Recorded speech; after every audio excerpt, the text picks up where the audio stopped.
Salam pendidikan untuk ayah, bunda, bapak ibu guru, serta sahabat Dikbud di seluruh tanah air. Saat ini lebih dari 90% siswa masih harus belajar di rumah secara penuh. Karena mereka tinggal di zona kuning, oranye, dan merah menurut data terakhir dari gugus tugas. Hanya sedikit sekali sekolah yang dapat memulai pembelajaran tatap muka di sekolah. Namun untuk sekolah yang sedikit sekali tersebut, pembelajaran tatap muka harus dipastikan dalam suasana aman. Selama 30 menit ke depan, saya Becky Tumewu akan menemani Anda semua di program Seru Belajar Kebiasaan Baru. Anak-anak berhak mendapatkan pendidikan yang layak walau di tengah pandemi. Namun, pembelajaran tatap muka di sekolah dapat meningkatkan risiko penularan COVID-19. Untuk itu, pemerintah dalam hal ini Kemendikbud tetap berusaha untuk memberikan yang terbaik bagi pendidikan anak Indonesia. Bagi sekolah yang berada di zona hijau, sudah mendapatkan izin Pemda dan sudah memenuhi standar kesiapan pembelajaran tatap muka, maka pembelajaran tatap muka dapat dimulai secara bertahap. Tentunya dengan mengikuti protokol kesehatan yang ditentukan ya. Pembelajaran tatap muka diawali dengan masa transisi yang berlangsung selama 2 bulan. Jenjang yang boleh memulai pembelajaran tatap muka paling cepat adalah SMA, SMK, MA, MAK, SMP, dan MTS, yaitu di bulan Juli 2020. Sementara untuk SD, MI, dan SLB bisa dimulai paling cepat bulan September 2020. Untuk PAUD, paling cepat boleh dibuka bulan November 2020. Namun, jika zona hijau tersebut berubah menjadi zona kuning atau oranye atau merah, maka sekolah tersebut wajib ditutup dan prosesnya diulang kembali dari awal. Nah, sebelum lebih jauh, yuk kita simak pesan dari Mas Menteri. Dalam situasi COVID ini, yang terpenting adalah kesehatan dan keselamatan para murid-murid kita, guru-guru kita, dan keluarganya murid-murid kita. Dan prinsip dasar itulah yang kita gunakan. Makanya dalam paparan ini akan terlihat bahwa relaksasi dalam pembukaan sekolah ini dilakukan dengan cara yang paling konservatif yang bisa kita lakukan. Artinya ini merupakan cara terpelan untuk membuka sekolah sehingga keamanan itu diprioritaskan. Seperti yang saya telah informasikan sebelumnya, tahun ajaran 2020 dan 2021 itu tidak berubah jadwalnya, tetap saja pada bulan Juli 2020 ya. Tapi jadwal itu tidak berdampak kepada metode apa pembelajaran yang ada, maupun daring ataupun tatap muka. Jadinya kami tidak mengubah kalender pembelajaran. Tetapi kita telah mengambil keputusan di Kemendikbud untuk daerah dengan zona kuning, oranye, dan merah, yaitu zona-zona yang telah didesignasikan oleh gugus tugas yang punya resiko COVID dan penyebaran COVID, itu dilarang saat ini melakukan pembelajaran tatap muka di satuan pendidikan. Jadinya untuk zona-zona yang merah, kuning, dan oranye ini merepresentasikan pada saat ini 94% daripada peserta didik ya di pendidikan dini, dasar, dan menengah. 94% daripada peserta didik kita tidak diperkenankan untuk melakukan pembelajaran tatap muka. Jadinya masih belajar dari rumah. Ya. Yang 6% yaitu yang di zona hijau, itulah yang kami memperbolehkan pemerintah daerah untuk melakukan pembelajaran tatap muka tetapi dengan protokol yang sangat ketat. Berikut ini adalah proses pengambilan keputusan dimulainya pembelajaran tatap muka. Jadi, sudah tahu kan apabila gugus tugas COVID-19 nasional menyatakan bahwa sebuah daerah tersebut sudah masuk zona hijau, maka kepala daerah dengan persetujuan gugus tugas daerah dapat mengizinkan pembelajaran tatap muka di daerahnya. Sesudah mendapat izin, sekolah harus mampu penuhi semua daftar periksa dan siap pembelajaran tatap muka. Daftar kesiapan diantaranya adalah 1. Tersedia sarana sanitasi seperti toilet bersih, tempat cuci tangan, hand sanitizer, dan disinfektan. 2. Tersedia akses fasilitas layanan kesehatan. 3. Siap menerapkan area wajib masker di sekolah. 4. Memiliki termogan untuk mengukur suhu tubuh warga sekolah. 5. Mampu memetakan warga sekolah yang tidak boleh melakukan kegiatan di sekolah, yaitu yang memiliki kondisi medis penyerta atau comorbidity yang tidak terkontrol. Kedua, tidak memiliki akses transportasi yang memungkinkan penerapan jaga jarak. Ketiga, memiliki riwayat perjalanan dari zona kuning, oranye, dan merah atau riwayat kontak dengan orang terkonfirmasi positif COVID-19 dan belum menyelesaikan isolasi mandiri selama 14 hari. Membuat kesepakatan bersama komite sekolah untuk memulai pembelajaran tatap muka. Jika semua sudah memberikan izin, barulah pembelajaran tatap muka bisa dimulai. Nah, untuk orang tua atau wali siswa harus memeriksa kesiapan kesehatan lahir batin anak-anak untuk bisa mengikuti pembelajaran tatap muka di sekolah. Jika orang tua menilai bahwa siswa belum siap, maka orang tua boleh loh memutuskan bagi anak untuk tetap belajar dari rumah.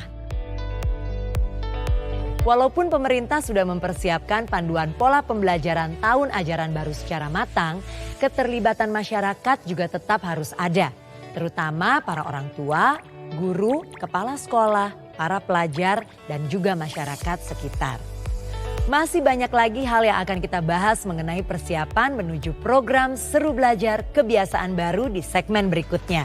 Karena itu, jangan kemana-mana dulu.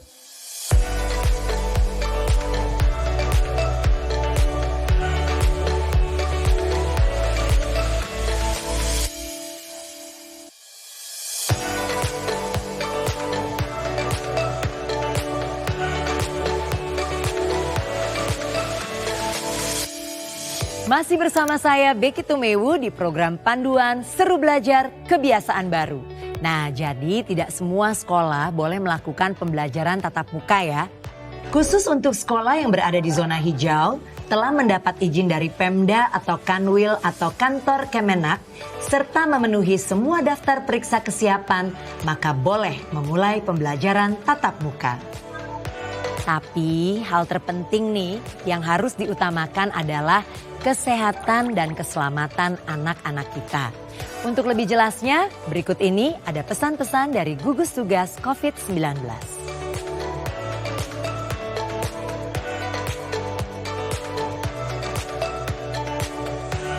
Komitmen kita adalah membuka pendidikan, memulai kegiatan tatap muka di tempat yang paling aman, yaitu daerah yang tidak ada dampaknya.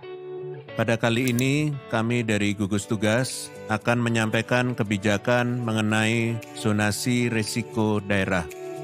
Zona ini didapatkan berdasarkan indikator kesehatan masyarakat yang terdiri dari indikator epidemiologi, surveillance kesehatan masyarakat, dan pelayanan kesehatan.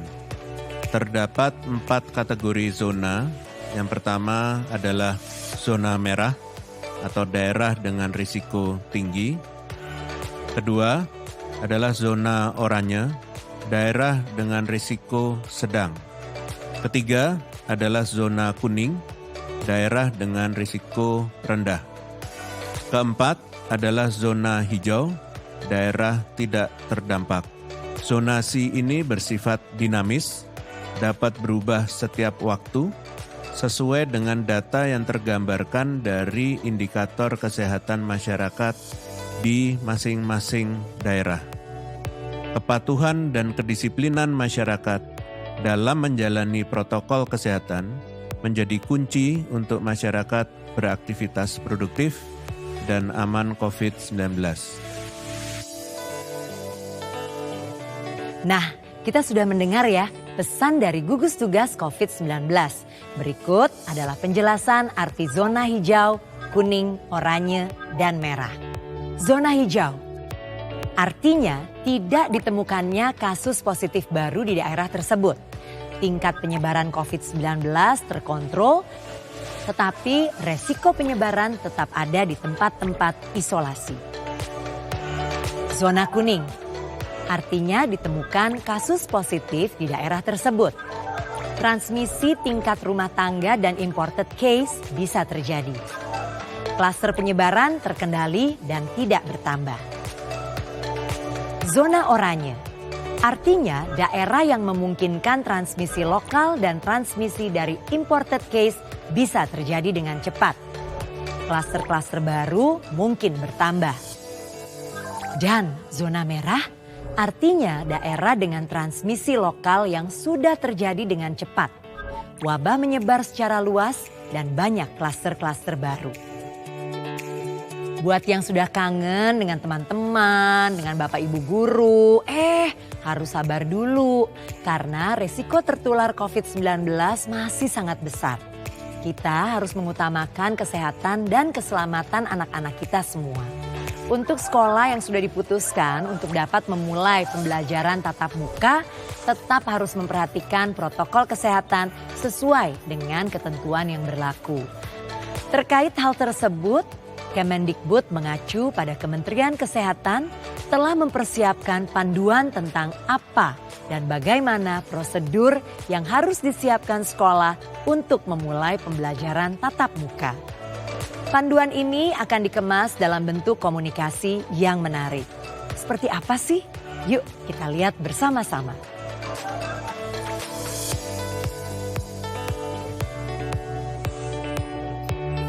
Bapak dan Ibu, sebagai kepala sekolah, kita bertanggung jawab untuk 1. Mengisi daftar periksa kesiapan pembelajaran tatap muka melalui laman Dapodik atau laman EMIS. 2.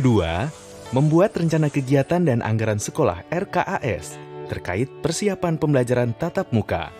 3. Menginformasikan kepada Dinas Pendidikan, Pemda, Kanwil, kantor Kemenak setempat jika ada warga sekolah di wilayah kerja yang terkonfirmasi positif COVID-19.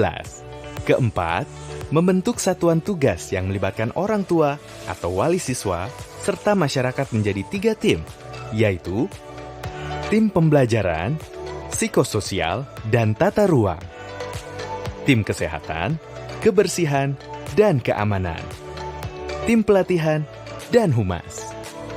Tim pembelajaran psikososial dan tata ruang bertugas untuk 1.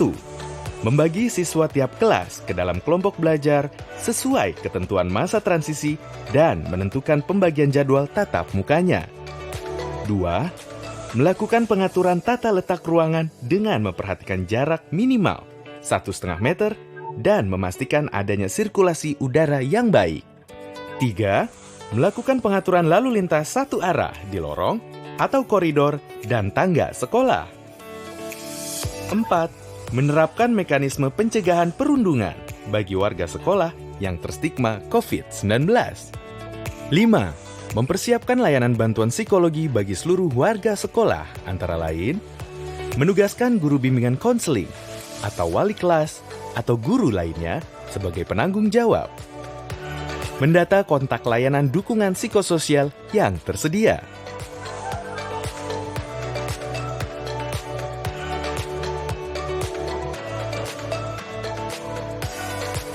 Tim berikutnya adalah tim kesehatan, kebersihan, dan keamanan yang bertugas untuk 1. Membuat prosedur pemantauan dan pelaporan kesehatan warga sekolah yang berfokus kepada gejala umum. Pemantauan kesehatan ini dilaksanakan setiap hari sebelum masuk gerbang sekolah. Jika warga sekolah memiliki gejala demam, batuk, sesak nafas, sakit tenggorokan, dan atau pilek, wajib kembali ke rumah. Lakukan isolasi mandiri selama 14 hari, dan jika memburuk, bawa ke vaskes terdekat. Jika warga sekolah teridentifikasi punya riwayat kontak dengan orang terkonfirmasi positif COVID-19, tim menghubungi keluarga atau orang terdekat agar diantar ke vaskes terdekat. Laporkan juga ke kepala sekolah. Jika terdapat orang yang serumah dengan warga sekolah teridentifikasi gejala COVID-19, maka tim ini harus melapor ke kepala sekolah dan minta warga sekolah tersebut untuk isolasi mandiri selama 14 hari. Jika terdapat warga sekolah yang tidak hadir karena sakit dan memiliki gejala demam, batuk, sesak nafas, sakit tenggorokan, dan atau pilek, maka tim ini harus melaporkan kepada kepala sekolah serta minta warga tersebut untuk isolasi mandiri selama 14 hari. Isolasi mandiri warga sekolah harus dipantau dan dilaporkan setiap hari kepada kepala sekolah. Hasil pemantauan kesehatan dan ketidakhadiran warga sekolah direkap dan dilaporkan setiap hari kepada sekolah. 2. Memberikan informasi kebutuhan penyediaan sarana prasarana kesehatan dan kebersihan sesuai daftar periksa. 3. Memastikan pembersihan dan disinfeksi sekolah setiap hari selama seminggu sebelum penyelenggaraan pembelajaran tatap muka dan setiap hari setelahnya. 4. Membuat prosedur pengaturan pedagang kaki lima dan warung makanan di sekitar lingkungan sekolah. Pada masa transisi, pedagang kaki lima dan warung di sekitar sekolah dilarang beroperasi. Pastikan juga tim berkoordinasi dengan aparatur daerah setempat untuk mengawasi dan menertibkan pedagang kaki lima dan warung makanan.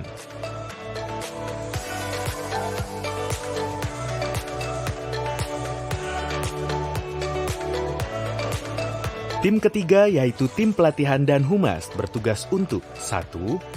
Mensosialisasikan kepada seluruh pemangku kepentingan sekolah, khususnya orang tua atau wali murid, terkait pembelajaran tatap muka, metode pembelajaran, pengendalian COVID-19 di sekolah, hal yang perlu dipersiapkan siswa dan orang tuanya, pelibatan masyarakat sekitar. 2. Membuat dan menempelkan informasi dan edukasi mengenai pencegahan penularan COVID-19 di area strategis di sekolah. 3. Memfasilitasi dan mengadakan pelatihan kepada petugas kebersihan sekolah terkait tata cara pembersihan dan disinfeksi yang benar. 4. Menyampaikan protokol kesehatan untuk tamu sekolah. Demikian prosedur yang harus disiapkan oleh sekolah sebelum pembelajaran tatap muka dimulai. Yuk, bersama kita jaga agar seluruh warga sekolah selalu sehat dan selamat. Ayah bunda, bapak ibu guru, dan sahabat Dikbud semua, ini bukan kompetisi loh ya. Jadi kita bukan sedang berlomba agar bisa memulai pembelajaran tatap muka. Arahan ini dibuat agar sekolah dan juga warga sekolah benar-benar siap. Ini adalah ketentuan sekolah pada masa transisi. Jarak belajar. Jarak belajar di dalam kelas 1,5 meter antar siswa. Semua wajib menggunakan masker non-medis 3 lapis. Mencuci tangan dengan sabun. Menjaga jarak dan tidak melakukan kontak fisik. Kondisi medis semua warga sekolah harus sehat atau jika mengidap penyakit penyerta harus dalam kondisi terkontrol. Di masa transisi, kantin belum boleh dibuka. Jadi disarankan untuk semua membawa bekal makanan dari rumah. Kegiatan olahraga dan ekstrakurikuler belum diperbolehkan untuk sementara waktu. Tapi tetap lakukan aktivitas fisik di rumah ya. Kegiatan yang mengumpulkan banyak orang seperti pertemuan orang tua murid, masa orientasi sekolah tidak boleh dilakukan dulu. Nah, masih ada beberapa hal yang harus kita perhatikan. Karena itu jangan kemana-mana.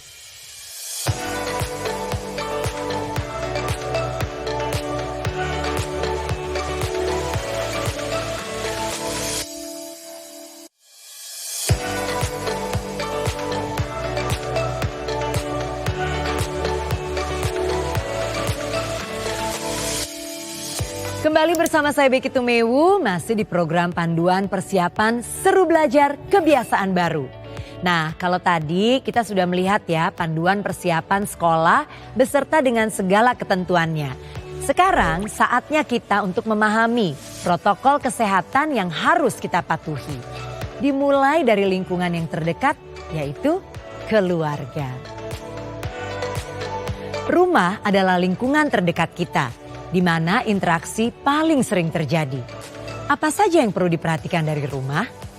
Pastikan kondisi kesehatan lahir dan batin anak.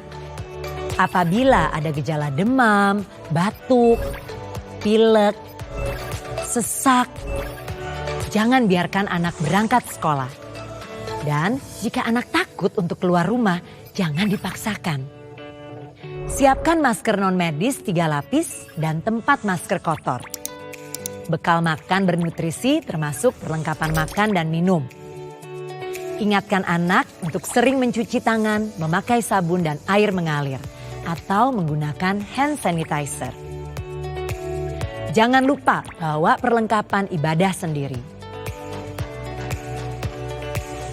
Jika mengantarkan anak ke sekolah, turunkan di tempat yang telah ditentukan oleh sekolah. Apabila anak pergi sendiri, ingatkan untuk jaga jarak selama dalam perjalanan. Nah, selama di perjalanan, gunakan masker dan tetap jaga jarak 1,5 meter. Hindari menyentuh permukaan benda-benda, tidak menyentuh hidung, mata, dan mulut. Serta menjaga etika batuk dan bersin. Bersihkan tangan sebelum dan sesudah menggunakan transportasi publik atau antar jemput. Sebelum memasuki gerbang sekolah, pengantaran dilakukan di lokasi yang telah ditentukan. Ikuti pemeriksaan suhu badan yang dilakukan oleh pihak sekolah. Cuci tangan pakai sabun sebelum memasuki gerbang sekolah dan ruang kelas. Untuk tamu, mengikuti protokol kesehatan di sekolah. Selama kegiatan belajar mengajar, gunakan masker dan terapkan jaga jarak minimal 1,5 meter. Gunakan alat belajar, alat musik, dan alat makan minum pribadi. Dilarang pinjam-meminjam peralatan. Jika badan terasa kurang sehat, segera lapor pada guru. Setelah sekolah selesai, cuci tangan pakai sabun sebelum meninggalkan ruang kelas.